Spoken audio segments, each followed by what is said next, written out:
our company, the Big Four. And then we'll have other people. So these are the people I first started with. So Etienne represents my first coaching students. 5,000 people. I brought them up on stage. I did live networking. And a lot of people said, oh, JT, you always talk about Etienne. And we're going to talk about the good, the bad, and the ugly. And we'll hear from his perspective, and we'll hear from other perspective. And then Andrew was student number 2. Same event, student number 2, mindset to where he is today. Gilme would be student number 3, and Johan is number 8. Well, because he came in later, because he said no. It's not my fault he said no. You know?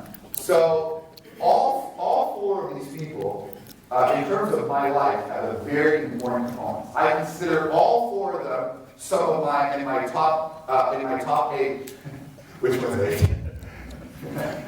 They consider all the people in the world that I have friendship. All 4 of these people I consider my top 8, and I do. And don't forget, Trump isn't one of them. So high-level people. That's the impact that they've had. So one of the things we're going to go around first of all is exactly, and I want you guys to speak to them, not at them, specifically about, when you look back at everything. There's a lot of talk about international speakers and bad things and coaching. And at the end of the day, when you look back from a year and a half ago, you're a year and a half ago, you're a year and a half ago, you're 1 year, Johan, what is the essence of your success? Because you're everywhere. You've probably done a better job branding yourself than I did in the first year and a half. I did 5 years what you did in a year and a half. So when you look back at the success, the media, the articles, the growth in business, I understand you just sold a couple businesses. Thanks for letting me know. I got everything under your mind now. And what do you attribute to that we can learn? Because you're an inspiration to a lot of South Africans, a lot of people. To now the fact that Etienne is now a coach. And when I coach Etienne, here's what I said to him. When I make you successful, 10% of your time has to be helping other people. Remember that? And then there was a time when we went back to Etienne, and I said, Etienne, listen, I need your help to do this. And he goes, I'm busy, I got too much going on. And I said, remember when you had nothing going on? Right? And then there was that mind shift. So can you explain that to people? Well, first of all, the principle of branding, I remember when you... I thought you said it. Oh.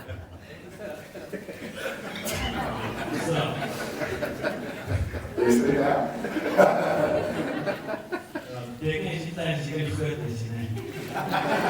Hold on, let me respond. Did I get it right?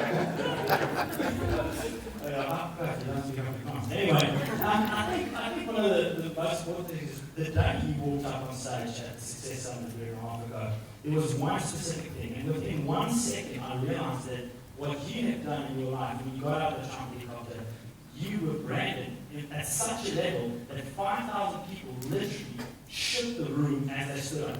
And when they stood up, I realized that this is what I need. Need what? The moment you walk up on stage, the way you were branded with your video, that video made 5,000 people stand up and applaud. And they didn't even know what it was. And they didn't even know who you were. I don't know who JT Foxx was because you weren't on the cover and you were in the middle.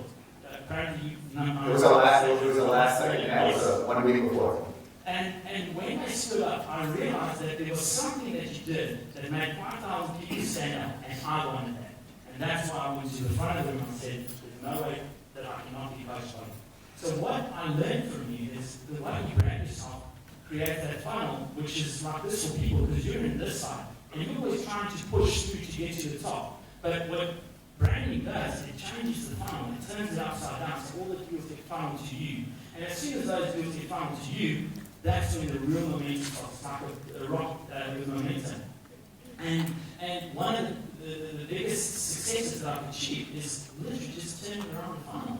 Because you know a lot of things. Everyone's positioned in life. Everyone's got some sort of information in their own business environment.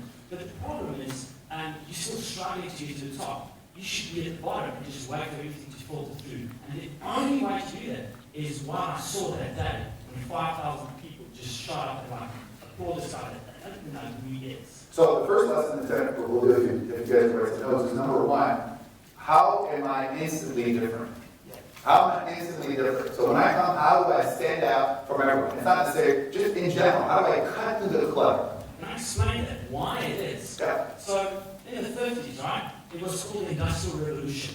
So that was everything you have today, started by manufacturing. Anything you want today, in 5 years' time, you can buy a heart. They can clone a heart from your own cells. That's what they predict. So you can buy pretty much anything you want.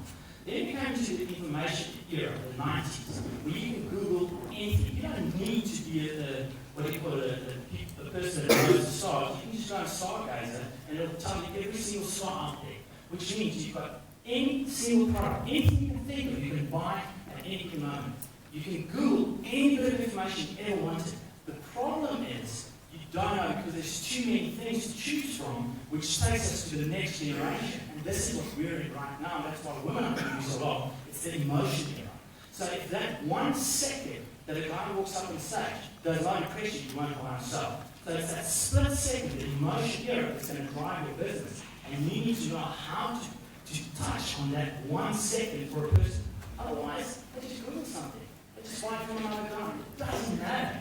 It's the emotion era. That's why the brand by association, what you're delivering with results, is so critical. So what was the first thing for you that changed? Because you actually achieved it pretty quickly because nobody was doing it. I mean, the coaching was very foreign here, and very quickly you had it. So what was that first thing that you remember that made a difference? I know what it is, but maybe you know a different interpretation of what it is. I think the branding by association was big. Talk about it. So do you think Arnold was there? Huge now. I think it was before that. I think it was before that. I think your follow-up and follow-through. I told this guy to give my cell phone because he was on stage, right? And he was very persistent.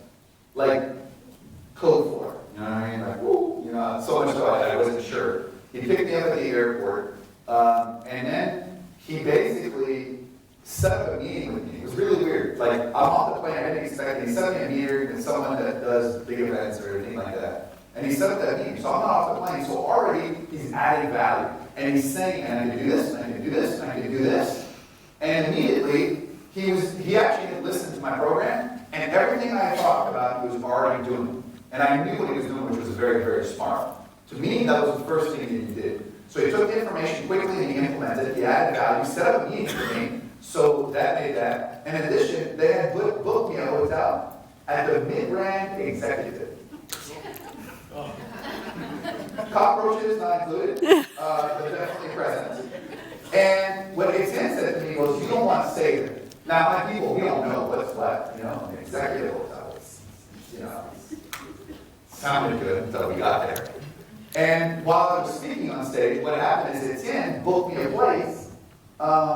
Where did you book me? It's in Victoria at the farm. Yeah, so I went in, and so I wake up, and there are like zebras in my backyard, and like real, a bit of Africa, because I had just seen sandals, so I hadn't seen any animals, and then Etienne had set up a cheetah thing where I could hold the cheetah, but no one told me, so I wear my suits, I'm all dirty, the cheetah, I'm all dirty, my face off, that's another story itself. But we did that, and then I went to the event, so then Etienne, again, and by the way, he paid for the hotel. I offered to pay and stuff. Small and minor things. But he was playing the game. You understand? He was making it almost seamlessly. Can I associate with that? So after you branded me, you helped me with how to do things, well, I spoke to my wife and I said, for the first time I understood with you how people swamp you and how thousands of people come up to you, not thousands of me yet, but few people come up to me, everyone pictures me, always, like you always say, and I love it, and I always laugh. It's like, dear JT, you know when you say that? It's like people come up to me like, dear, you know what? I'm like, oh, why am I going to do this? But hold on, that wasn't the call with you the first time. Etienne was picking up the phone and giving everybody free advice, like helping everybody else. And I'm just like, listen, I said, you want me to give some free coaching? He goes, yeah. What are you doing? He was helping everybody, never saying no. That was his big problem. And I said, people that you give free advice to, they don't appreciate it. Right? Because when you ask him for something, and then he was spending half of his time, that was just in the car observing, half of his time wasting things that he should not be wasting. Do you know what's funny? So after that, I started monetizing relationships. And it's the weirdest thing. All of a sudden, now I only share with people that's prepared to put skin in the game. I'm not saying put down money. I'm saying put skin in the game. Without skin in the game. What do you mean skin in the game? I know what it means, but skin in the game, just give me something, because ultimately at the end of your life, what you have will be determined by how much you get, right? So if you're a taker, you will never receive. Okay? But if you're a giver, you will receive. In other words, if someone offers you of value, let's say it's 10 circles, if you want to go to the 9 circles, the only way to get that circle is by giving first. And that is either money, skill, networking, contacts, helping the person brand, helping the other person go to the next level. That's how you get to And then it ended something else after that. He invited me, my CEO, and another student of ours on the next trip to come to his farm a couple days before. Now don't forget, we're new to South Africa, so we hadn't been on a safari. And so he brought us over to that. And so basically for a day and a half, for about a day and a half, 2 days, Etienne basically we were stuck with him for yes, and then my CEO and Ryan almost got killed because they were like running after elephants, and they said it was like, JT, I was like passed out with jet lag. And he goes, JT, I think your CEO and your sales guy might get killed. They're running after elephants. This is not a zoo. This is the wildlife. And I remember saying, don't worry, you don't have to pay him. So yeah. What JT didn't know back then is why I took him to the farm is because there's no cell phone signal. Say JT's cell phone signal away. Now you can speak to him. Boom. He told me it was.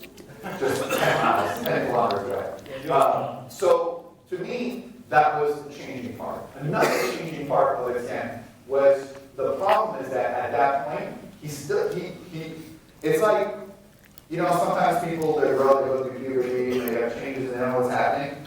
So he was changing, but he didn't really know why.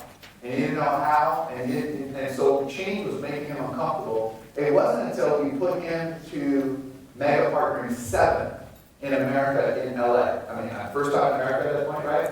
So first time in America, I mean, it's a big thing. Marvel Schwarzenegger, and you see Etienne networking with Schwarzenegger, and Andrew was at that same event. And Andrew's at that time, Andrew was like what we consider the know-it-all.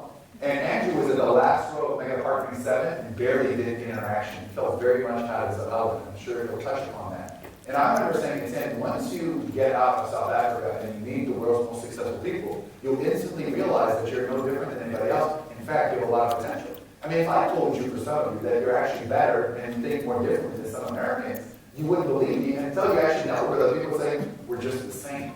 And people wanted to talk to you because you were South African. And so it's then really made a mark.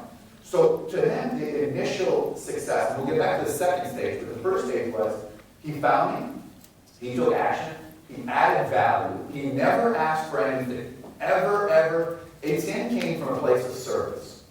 Like whatever I need, you need a ride to the airport. I mean, just small things like that. Right? Was always there, which made a very big difference. That was stage 1 of his success. And we'll come back to stage 2 afterwards. Thank you. Give Etienne a big round of applause.